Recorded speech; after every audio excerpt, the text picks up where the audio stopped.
Witamy serdecznie wszystkich miłośników starego audio na naszym kanale Audio Azyl. Zapraszamy również na naszą stronę internetową wehikuł-czasu.com. Dziękujemy serdecznie za komentarze, subskrypcje oraz oczywiście za zrzutkę.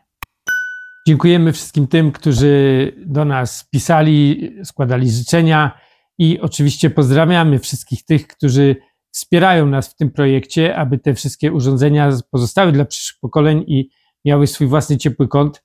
Dlatego dołączymy tutaj oczywiście kilka zdjęć z prac, które trwają w naszym muzeum. No a tego, czego na zdjęciach nie widać, to oczywiście pierwsze piętro, które już jest gotowe w tej chwili. Musimy tylko jeszcze jedną warstwę na podłodze położyć i oczywiście zamontować wszystkie gniazdka. I to będą prace elektryczne, które już zakończą jakby pierwsze piętro. Dół mamy w tej chwili w trakcie malowania. No i oczywiście też pozostanie elektryka. No i pomału w przyszłym roku już chcielibyśmy zacząć wnosić sprzęt, pozostałe regały, nad którymi w tej chwili pracujemy. No i prace zewnętrzne, które potrwają pewnie długo. No i obowiązki zawodowe. Ja się bardzo cieszę, że mogłam dołączyć dzisiaj do nagrywania odcinków. Sonuś też, nawet jest bardzo grzeczny, o dziwo. Myślałam, że nie będzie chciał siedzieć tutaj na kolankach, ale wszystko się udało i ze względu, mówię, na obowiązki służbowe nie było mnie tutaj jakiś czas i jestem pod wielkim wrażeniem, jak prace poszły do przodu i jak to naprawdę fajnie wszystko wygląda i myślę, że będzie rewelacyjne muzeum. Dzisiejszy odcinek też przygotowaliśmy trochę koncertowo, więc mam nadzieję, że będzie się Wam ten odcinek podobał i no, nie bylibyśmy sobą, gdybyśmy nie zaczęli według naszej tradycji, czyli oczywiście magazyn muzyczny. Tak jest. Jazz. No i teraz muszę jakoś sobie poradzić. Tak, to może przekażesz Sonusia. Tak, przekażesz mi, a ja przekażę Tobie gazetę, a my z Sonym posłuchamy bardzo ciekawych opowieści. Posłuchajcie, bo niebawem już będą prezenty pod choinką. Niektórzy sobie wręczają prezenty i stały się popularne Mikołajki na początku grudnia, ale ja jednak pamiętam te momenty, jak byłam dzieckiem, kiedy naprawdę wypatrywałam pod choinką prezentów. Tak było kiedyś. Nie wiem, jakie ty masz z tym wspomnienia, ale moje prezenty zawsze były pod choinką. Moje też. Z tym Mikołajem bywało różnie. Czasami faktycznie może 2 razy się pojawił, ale raczej zazwyczaj pojawiał się wtedy, kiedy spałam w nocy i rano już biegłam pod choinkę. Czyli cóż, a zobaczmy, bo wybrałam taki fajny artykuł, właśnie tematyczny, czyli zatytułowany Pod choinkę. I to jest z którego roku? 87 rok, magazyn muzyczny, grudzień i cena 70 zł. No i życzę wszystkim Państwu takich fajnych prezentów, jakie wtedy były w tamtych latach przez Mikołaja rozdawane. Grzecznym pewnie, czy nie wiem, czy niegrzecznym też. W każdym bądź razie, co się działo podczas świąt w 1987 roku. Często szukając prezentu pod choinkę, chcielibyśmy kupić coś ładnego i zarazem praktycznego, a jeszcze przy tym z bajerem. Znają ten problem producenci, to też na świecie istnieje cały przemysł, który ma ambicje sprostać takim wymaganiom. Podczas wizyty na Funkausstellung w Berlinie Zachodnim widziałem, jak publiczność zatrzymuje się przed stoiskami, na których pokazywano podarkowe wyroby. I teraz pierwszym z takich fajnych prezentów była grająca torba. W plażowej torbie wykonanej z fluoryzującego plastiku zamontowano radio odbierające UKF. Można go słuchać przez miniaturowy głośniczek wspawany w plastik torby lub przez słuchawki. A co powiesz na świecący radiomagnetofon? Ty uwielbiasz radiomagnetofony. To także artykuł plażowo-wycieczkowy. Radiomagnetofon połączono tu z latarką, zaś wszystko umieszczono w hermetycznej obudowie zabezpieczającej przed wodą i oczywiście przed piaskiem. Dla tych, którzy nawet w kąpieli nie rozstają się z radiem, skonstruowano radio tak zwane pływające. Unosi się ono na falach basenu lub wannie, a jeśli ktoś kąpie się pod prysznicem, co wtedy? Proszę bardzo, umieszczona pod spodem przystawka pozwala przymocować ten dwuzakresowy radioodbiornik do kafelków łazienki. No, dzisiaj to powinno być na smartfony. Pływające Dokładnie. smartfony, ci, którzy się nie rozstają nawet pod prysznicem. Dla tych, którzy lubią lub muszą przybywać w łazience, skonstruowano wyrafinowany uchwyt na papier toaletowy. Umieszczono w nim dwuzakresowy radioodbiornik i telefon. Oprócz pokazanego na fotografii są także modele wyposażone dodatkowo w zegar na wypadek, gdyby ktoś słuchając radia lub rozmawiając przez telefon zapomniał się. Wbudowany w zegarek minutnik przypomni o upływającym czasie. A teraz coś dla tych, którym nie wystarcza radioodbiornik grający, a chcieliby, aby był też piękny. Oto niezwykle szpanerskie radio, w którym umieszczono różnobarwne rurki neonowe. Efekt piorunujący, ale cena także prawie $300. Tym, którzy chcieliby umeblować takimi neonowymi bajerami mieszkanie lub biuro, firma proponuje przezroczyste neonowe telefony, zegary, kalkulatory i co tam kto sobie jeszcze życzy. Oddzielny rozdział działalności konstruktorów i plastyków to telefony. Ten z domkiem dla Smurfa to największy szlagier. Zamykana na kluczyk klapka z klawiaturą uniemożliwia korzystanie z telefonu osobom niepowołanym. Wow. Proszę. Mówi się zaś do słuchawki Smurfa. Telefon może też służyć jako nocna lampka lub też można ustawić go na wiele praktycznych funkcji. Oto, gdy ktoś zadzwoni do nas w nocy, telefon rozjarza się łagodnym światłem, ułatwiając odnalezienie, a także zanotowanie jakiejś informacji.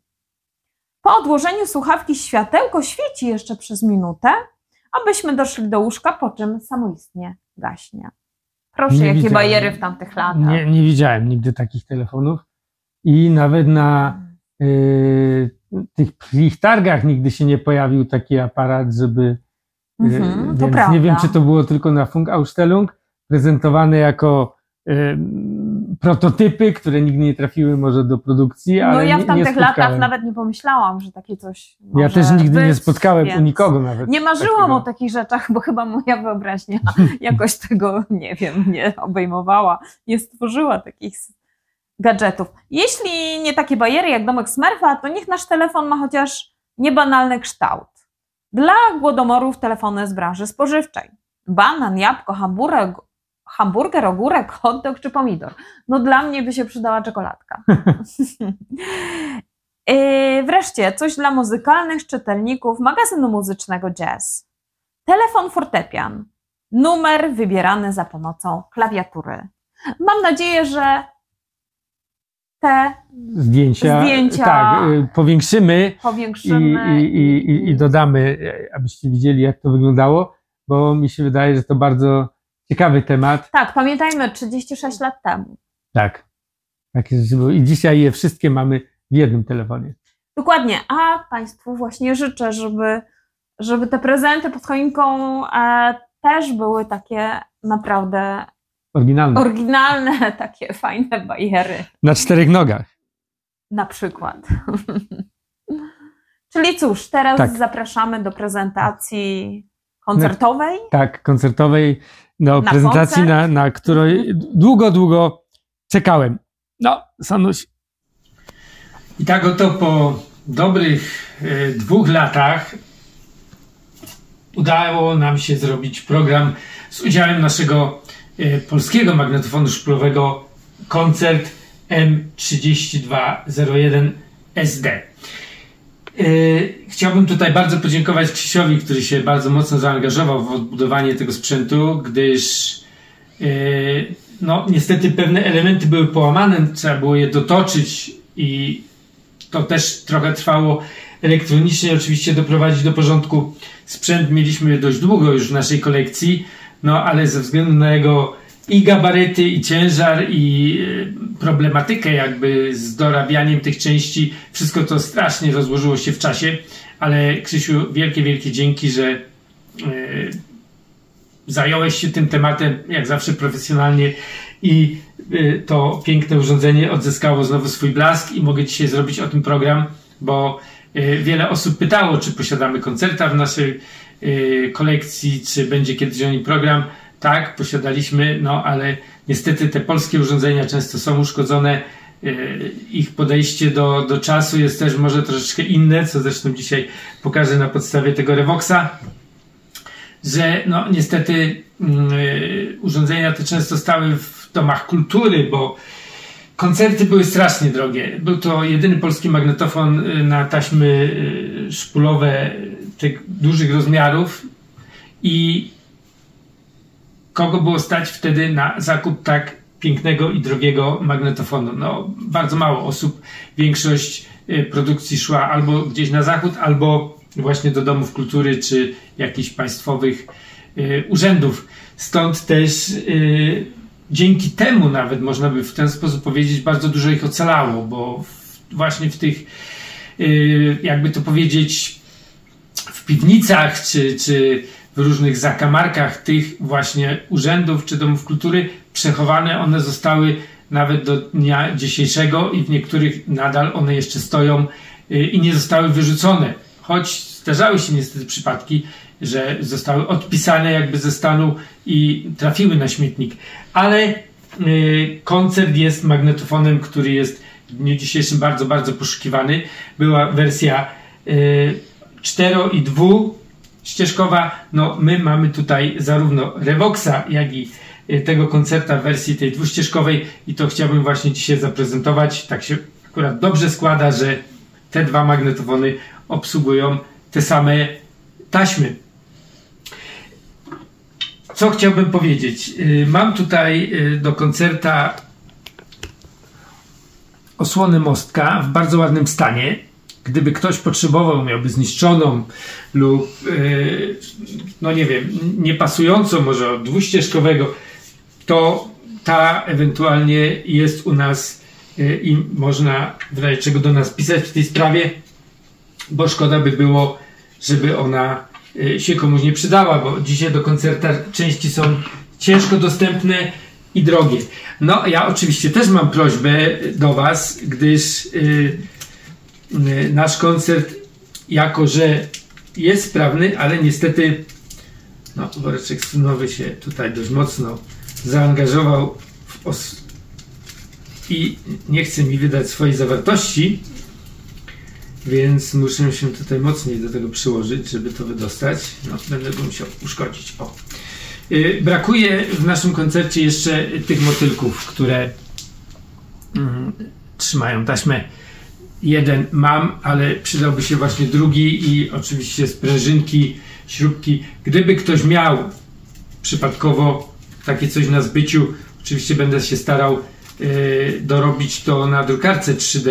Nie wiem jak to pójdzie, ale gdyby ktoś przypadkiem wiedział jakie tu były sprężynki, czy ewentualnie by je posiadał, coś na części, to byłbym bardzo wdzięczny, bo chciałbym go przywrócić do stanu no całkiem, jakby to powiedzieć, perfekcyjnego i dlatego jeszcze mam tutaj jeden suwak, który jest od Mai, a niestety nie od koncerta. Też oczywiście będę go dorabiał na drukarce 3D w przypadku, gdyby no, okazało się, że nigdzie on dostępny nie jest, a żeby to zakupić, no to wtedy dorobię go, aby też wyglądał tak jak cała reszta tych suwaków tutaj.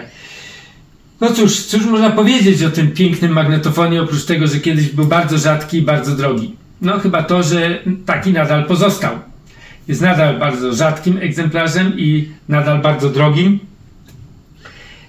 I czyż jest ładny. Na tamte czasy był naprawdę przepiękny. Oczywiście te duże szpule 26 cm powodowały szybsze bicie serca u każdego miłośnika audio, wtedy no nie starego audio, bo to było wtedy nowe, ale no wyglądało to naprawdę fenomenalnie. Nóżki, które tutaj mamy, na których on stoi, też nie były standardowym wyposażeniem tego magnetofonu. Tutaj nasze zostały też dorobione i też podziękowania dla Krzysia. Dzięki temu wygląda on tak, że możemy go postawić, możemy go oczywiście przechylić, bo taka opcja właśnie też istniała, że on mógł pracować lekko pod kątem. No i co ciekawe, program ten chcieliśmy nakręcić już troszeczkę wcześniej, ale ze względu na to, że próbowałem tego koncerta trochę jeszcze sobie wypróbować, mówię, no powiedziałem mu, będziesz w programie, będziesz przed kamerą, no i też niestety się strasznie przeraził tej kamery i jeszcze jeden tranzystorek Krzysiu musiał wymienić, ażeby to wszystko zadziałało jak należy, bo no, sprzęt stał bardzo wiele lat nieużywany i po dłuższym użytkowaniu niestety uległ kolejnej awarii. Mam nadzieję, że w dzisiejszym programie będzie wszystko dobrze i pozwolimy mu teraz pokazać swoje walory muzyczne. I tu podziękowania i od razu moja odpowiedź, gdyby wam się utwory, które tutaj puszczamy, podobały, to aby nie trzeba było odpisywać na komentarze. Pozdrowienia dla Żylety, znajdziecie na Spotify'u również te utwory, jeżeli byście chcieli ich sobie posłuchać. I dajmy szansę na koncert. Czasem męczę się z tobą, kiedy mi zabierasz tlen, gdy nie mogę być sobą, bo wiesz lepiej, czego chcę. Kiedy mącisz mi myśli, wtedy goni mnie wiatr. Niespokojne mam noce, niespokojny mam czas. Wiruję jak jasny krok nad głową. No cóż, magnetofon wyposażony w 3 prędkości 4,75, 9,5 oraz 19. Mamy tutaj również pamięć licznika. No to był już taki naprawdę krok do przodu, jeżeli mówimy o polskich magnetofonach. Wejście uniwersalne, mikrofonowe. Czy on ładnie nagrywał? No, to jest właśnie ten utwór jest nagrany na tym magnetofonie. I powiem wam, no, wskaźniki może tak jak trochę w naszym Radmorze nie szaleją tutaj jakoś bardzo mocno, ale wygląda to bardzo ładnie. I ucieszyłem się, że głowica jest w dobrym stanie, bo bałem się, że może głowica będzie już niestety ze względu na wiek uszkodzona i ten magnetofon nie będzie zbyt ładnie nagrywał. Ale dzisiaj po latach mogę powiedzieć, że ten magnetofon nagrywał bardzo ładnie, jak na nasz polski sprzęt, na polskich elementach.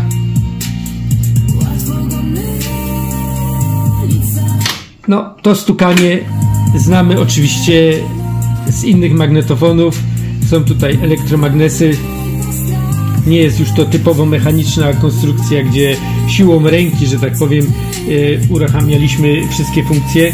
Przewija również bardzo szybko i tutaj no to pełen szacunek za to przewijanie, bo wiele tych magnetofonów ma problemy z przewijaniem, zwłaszcza przy końcówce, jak już mamy dużo nawiniętej taśmy i chcemy cofać, no to ten magnetofon sobie z tym świetnie daje radę, bo już to sprawdziłem.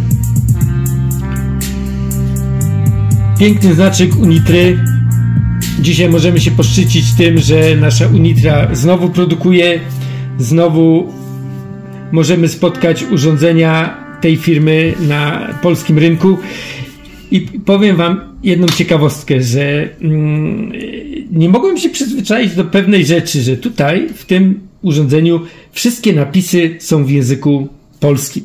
Dawno już nie prezentowałem polskich urządzeń i wiele ich też posiadało jednak napisy w języku angielskim, a tutaj zobaczyłem monitor, no bo magnetofon jest trzygłowicowy, wejście i taśma. I to mnie strasznie zaskoczyło, bo no, zawsze jest ten monitor, występuje w magnetofonach trzygłowicowych, ale tutaj pisze po polsku wejście i taśma, czyli to, co jest odsłuch w momencie już nagrywania. I strasznie mi się tak jakoś cieplej na sercu zrobiło, bo wydaje mi się, że Unitra w dniu dzisiejszym, robiąc ten sprzęt na polski rynek, mogłaby znowu pokusić się o coś takiego, żebyśmy my w Polsce posiadali urządzenia z naszymi polskimi napisami, a nie tylko z napisami angielskimi. No tak, wiadomo, jest łatwiej, zamawiają, idzie to wszystko jakby w jednym języku, nie ma tutaj jakichś komplikacji, ale myślę, że w dzisiejszych czasach, kiedy mamy naprawdę już technologię tak daleko rozwiniętą, nie byłoby to problemem, aby te panele przednie były w języku polskim. Mi się to na przykład bardzo, bardzo podoba i cieszę się, że mogę popatrzeć na to w języku ojczystym. Także taki apel może też napiszcie do Unitry, bo ja postaram się do nich napisać w tej sprawie. Może uda się wam też ich jakoś zmobilizować i pojawią się urządzenia, które będą miały polskie napisy. No, gdyby ktoś miał na przykład osłonę mostka tutaj w trochę lepszym stanie niż nasz, to też byłbym wdzięczny, bo nasz jest troszeczkę taki, jak było widać na pewno na filmie, no powiedzmy w 80%, nie jest 100%, no ale wyobraźcie sobie, że nawet brałem pod uwagę, mówię, że założę ten, przynajmniej po programie, a żeby to ładnie wyglądało, no niestety ten mostek nie pasuje do dwuścieżkowego, to jest 3401 SD i muszę pozostać przy tym, no ale gdyby u kogoś leżał, gdyby ktoś miał zbędny, to oczywiście będę bardzo wdzięczny za kontakt. Najlepiej e-mailem info@vehicle-czasu.com. Także widzicie, sprzęt, czy można o nim powiedzieć więcej? Na pewno można, ale my prezentujemy te urządzenia, nie opowiadamy aż tak bardzo o wszystkich walorach ich technicznych i tak dalej, bo o tym znajdziecie filmy na kanałach, które się całkowicie poświęcają pokazaniu tych urządzeń nie tylko z zewnątrz, ale i wewnątrz, o ich parametrach, przenoszeniu, pasma przenoszenia. Także odsyłam tam, gdybyście nagle sobie przypomnieli, że taki magnetofon faktycznie był produkowany i chcielibyście go mieć w swojej kolekcji. Na pewno ktoś już go bardzo szczegółowo pokazywał. My pokazujemy to, że taki sprzęt był i była oczywiście zachodnia konkurencja, do której chciałbym teraz się przybliżyć, bo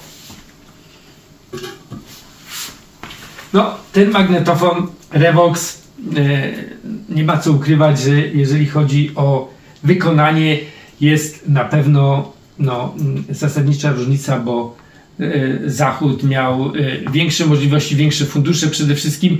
No, u nas w Polsce, nawet jeżeli nasi konstruktorzy chcieli zrobić coś na, jakby to powiedzieć, na skalę światową, no to materiały, czy ewentualnie projekty, to był wkład tak zwany dewizowy, wtedy się tak to nazywało i to był ogromny problem.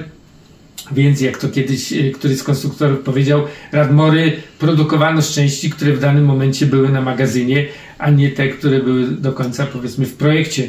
No, takie były czasy, więc otwierając niektóre Radmory można się przekonać, że z zewnątrz są takie same, ale w środku mają inne komponenty. Więc Zachód nas pod tym względem niestety wyprzedzał, ale to nie znaczy, że ten sprzęt zawsze był lepszy, czy powiedzmy u nas przede wszystkim był niedostępny, bo był bardzo, bardzo drogi. Zapomniałem powiedzieć, że tutaj za oprawę muzyczną odpowiada dzisiaj Sony, moja ukochana marka, magnetofon,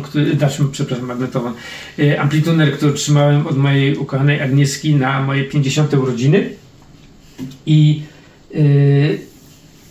długo go już nie było w programie, ze względu na to, że ta nasza przeprowadzka i to wszystko tutaj doprowadziło do tego, że musiałem go wydobyć z czeluści, że tak powiem, magazynowej. Na szczęście ani nie ucierpiał w trakcie przeprowadzki, ani nie zaszkodziło mu to, że przez dobre 1,5 roku nie był podłączony do sieci. Wspaniałe urządzenie, pięknie gra, także jakbyście szukali sobie prezentu pod choinkę, to oczywiście to Sony się również nadaje. No ale przejdźmy do naszego głównego tematu, czyli magnetofon szpulowy.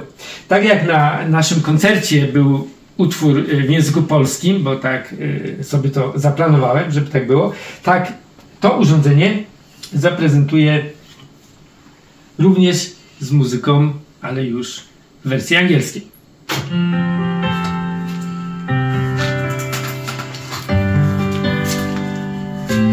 Starting to feel like it's okay to feel this pain, to find my way through the shadows that I see inside, and the fire is running through my face, and the smoke is filling every single spot. I know I'm not supposed to love you like this. I feel those giants close around me. There is a way that's lead the perfect life. You can guide me to No, wydaje mi się, że jeżeli chodzi o dynamikę, postarałem się nagrać obydwie te feel like I'm taśmy na magnetofonach, które są tutaj prezentowane. Revox słynął z dobrej jakości głowic i oczywiście z własnej dynamiki. No tutaj wskaźniki też widać, że dają radę. Dynamicznie jest na pewno lepiej. Nie, że jest to ogromna przepaść. Oczywiście nie wiem, w jakim stanie jest głowica w tym koncercie, bo przecież też nie jest nowa, ale on i tak nagrywa bardzo ładnie. Nie odbiega to aż tak mocno od tego Revoxa, żeby można powiedzieć, że dyskwalifikuje go całkowicie, więc jestem bardzo dumny z tego, że ten magnetofon był jednak udanym magnetofonem, jeżeli chodzi o jego brzmienie. Revox ma taką pewną ciekawostkę tutaj, którą chciałbym wam zaprezentować, bo wszystkie pauzy, które produkowano, czy służyły w magnetofonach, zawsze można było wcisnąć i taśma się oczywiście zatrzymywała i można było puścić ten przycisk. W Revoxie jest to tak, że trzeba go po prostu trzymać. Jest to bardzo, moim zdaniem, dziwaczne rozwiązanie, no bo to jest pauza, tu bardziej można powiedzieć pauzą jest stop niż sama pauza, ale no, Revox zrobił to w taki sposób. Dzisiaj można oczywiście kupić płytki i wmontować płytkę z tyłu w magnetofonie, nawet samemu, bo jest to dość proste, i wtedy pauza działa tak jak we wszystkich innych magnetofonach, nie trzeba tego przycisku trzymać. Do tego modelu Revoxa można również dokupić elektroniczny licznik, gdyż te magnetofony są na tyle kultowe, że no, jakby to powiedzieć, fani z całego świata rozwijają tą technologię, czy udoskonalają te magnetofony dalej, bo one są bardzo żywotne. Na co trzeba w tych magnetofonach uważać? W tych magnetofonach trzeba uważać na tą rączkę tutaj. Ta rączka, ona jest plastikowa i powiem wam, że trzeba na nie uważać z tego względu, że one są bardzo ciężkie i po tylu latach, te magnetofony są już no, wiekowe, te rączki pękają, jeżeli podnosimy, więc bardzo, bardzo trzeba uważać na to, aby nam nie upadł. Dorabiają zresztą już te rączki też z aluminium. Nasz magnetofon, nasz Revox ma panel, osłonę przednią, który tutaj nie zakładałem, aby wam pokazać, jak on wygląda bez, ale mocowanie jest też rozwiązane w taki dość dziwny sposób. Jest taki kołnierz, który zakładamy tutaj i wówczas możemy tą osłonę zamontować. I ten kołnierz również pęka, jeżeli jesteśmy przez chwilę nie uważamy, czy nam to upadnie, czy cokolwiek. Mój jest połamany w 3 miejscach już, mimo że w momencie, kiedy parę lat temu ten magnetofon kupowałem, był pęknięty w jednym i też pękło to w transporcie. Jest to bardzo delikatne, ale też jest już dorabiane z aluminium, także do tego magnetofonu można kupić naprawdę bardzo ciekawe wyposażenie i można go rozwijać dalej. Tak jak wspomniałem, obydwa są dwuścieżkowe. Oczywiście ten akurat magnetofon posiada tylko 2 prędkości, co jest akurat tutaj na plus naszego koncerta, ale trzeba przyznać, że na naszym koncercie też bardzo wiele osób mogło słuchać małych szpul, no bo duże były bardzo drogie i mało dostępne, więc prawdopodobnie ta prędkość najniższa została dostosowana właśnie do potrzeb małych szpul. Co można powiedzieć jeszcze o Revoxie ciekawego, to tutaj mamy możliwość regulowania prędkości jeszcze przy pomocy potencjometru, gdyby nam tam jakaś prędkość nie pasowała. No i tutaj mamy coś do przycinania taśmy. Jest też taki nożyk zamontowany. Jest to urządzenie, które no jakby trochę pachnie może profesjonalizmem, przepraszam za przejęzyczenie, i dlatego te Revoxy właśnie coś takiego miały. Nie wiem, czy ktoś z tego korzystał tak konkretnie, ale w każdym razie coś takiego jest. No i oczywiście tutaj możemy sobie wybrać, czy mamy w tej chwili założone duże czy małe szpule. Wtedy się prędkość nawijania dostosowuje. Gałki są oczywiście wykonane przepięknie, bo mamy tutaj no jakby to powiedzieć, pełne aluminium. No jest to wizualnie naprawdę bardzo, bardzo dopracowane. Jest to sprzęt, który no, będzie cieszył oczy na pewno zawsze, i dla wszystkich miłośników magnetofonów szpulowych to oczywiście Revox zawsze pozostaje kultowy, będzie kultowy, no bo Studer, tak samo są to magnetofony dzisiaj bardzo poszukiwane, i jeżeli chodzi o serwisowanie, no nasz jest tutaj naprawdę już też wiekowy, a jednak na całe szczęście do dnia dzisiejszego musiałem wymienić mu tylko rolkę tutaj od Capstanu, bo po prostu już była zużyta. Na szczęście też już można je kupić. Cały czas są dostępne, więc nie ma problemu z dokupieniem rolki, a więc części zamienne, czy ewentualnie nawet te hebelki, bo też się zdarza, że no niestety one wystają tutaj i no, przy przeprowadzkach czy przy jakimś nieostrożnym użytkowaniu one łamią się, nie ma co ukrywać, więc te hebelki również są dostępne, można je kupić. Dlatego widzicie, no, magnetofony szpulowe dla mnie jest to coś takiego, mnie uspokaja, jak leci muzyka z magnetofonu szpulowego, jak na niego patrzę, trochę jak rybki w akwarium, bo to tak te szpule kręcą się pomału, spokojnie, można się, że tak powiem, wyłączyć i cofnąć trochę w czasie pamięcią, więc magnetofony szpulowe są częścią naszego muzeum, częścią naszego życia i naszych wspomnień, więc myślę, że ten odcinek cofnął Was też trochę w czasie dzięki tak wspaniałemu początkowi tego programu, gdzie można było posłuchać o fantastycznych prezentach pod choinkę.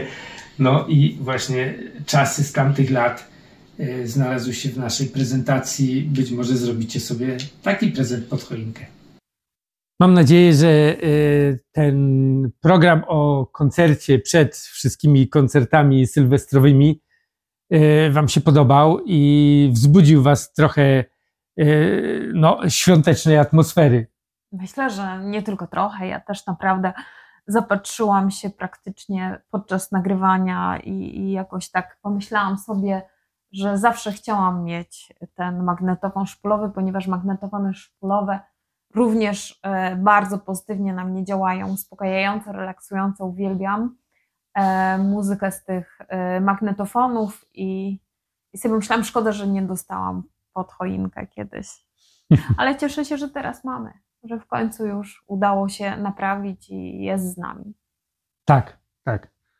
Że w końcu mógł po raz kolejny pokazać swoje możliwości dźwiękowe i nie trafił gdzieś, no niestety, do utylizacji. Dokładnie, tym bardziej, że teraz no i mamy Unitrę, reaktywację i tak dalej, więc Tak. to wszystko się tak fajnie ten rok kończy pozytywnie. Tak, dlatego Z polskim pozdrawiamy. akcentem. Pozdrawiamy miłośników Unitry, pozdrawiamy inżynierów Unitry, wszystkich, którzy nad tym projektem pracowali, bo naprawdę życzymy Wam, aby ten projekt rozwijał się, aby nasza polska marka stała się znana na całym świecie, bo czasy są takie, że ciężko zaczynać coś od podstaw. Wam się to udało.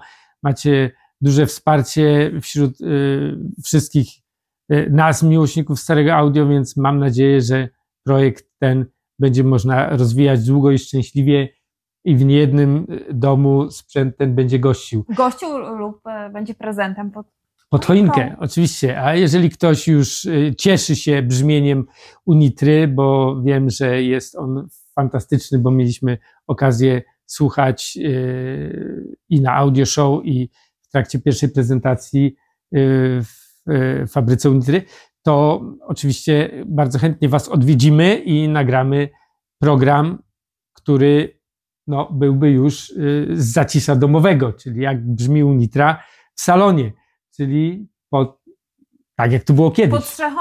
Tak. Tak jak to było kiedyś. Mhm. No ale kończąc już pomału ten program, chcielibyśmy Wam złożyć życzenia, może słowami Przemka i Małgosi, którym chcieliśmy podziękować tutaj za piękną kartkę świąteczną, która, trzeba przyznać, też jest rzadkością dzisiaj. Już rzadkością, tym bardziej, że Małgosia, przepiękne dekoracje, kartki świąteczne. To jest w zeszłym roku otrzymaliśmy bombkę wykonaną tutaj ręcznie, to już dzisiaj zanika, a jednak naprawdę to najbardziej cieszy. Tak, Nie te komercyjne rzeczy, SMS-y, które możemy czy maile spotkać w każdym jakimś tam sklepie, podobne kartki, tylko po prostu taka kartka, która jest jedyna w swoim rodzaju. Małgosiu, naprawdę przepiękna, bardzo, bardzo serdecznie dziękujemy również za przepiękne życzenia. Chciałabym je przytoczyć i życzyć wszystkim naszym widzom, osobom, które nas wspierają, czy to poprzez rzutkę, czy jakieś inne, poprzez jakieś inne działania. Naprawdę jesteśmy bardzo, bardzo wdzięczni. Agnieszko i Romanie, niech świąteczne życzenia mają moc spełnienia, te całkiem błahe i te ważne, te dostojne i te ciut niepoważne. Niech wszystkie się spełnią. A czar świątecznej atmosfery dopełnia odrobinę ludzkiej życzliwości, uśmiech, radość i nadzieja na lepsze jutro w 2024 roku z mocą zdrowia i odporności. Życzy Przemek i Małgosia.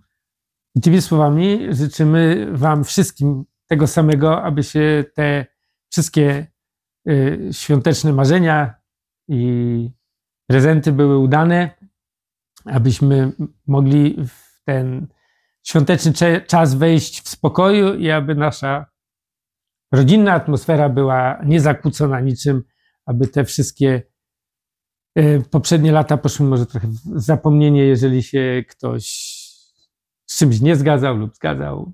Postarajmy się jako, powiedzmy, Polacy prawdziwi, tak jak kiedyś, zasiąść do tego stołu i cieszyć się rodzinną atmosferą. Dlatego dziękujemy Wam wszystkim za oglądanie tego kanału, za subskrypcję, za zrzutkę. Zachęcamy do odwiedzenia naszej strony internetowej wehikuł-czasu.com i do zobaczenia w jeszcze jednym odcinku w tym roku, odcinku sylwestrowym. Tak, myślę, że może jeszcze moglibyśmy pozdrowić świątecznie naszą rodzinę, z którą się nie będziemy widzieć oczywiście podczas świąt. Tak, pozdrawiamy. No i oczywiście pozdrawiam mojego brata, który jest nadal w szpitalu. Jurek, trzymaj się, wierzę, że będzie wszystko dobrze i zobaczymy się. Do zobaczenia. Dziękujemy.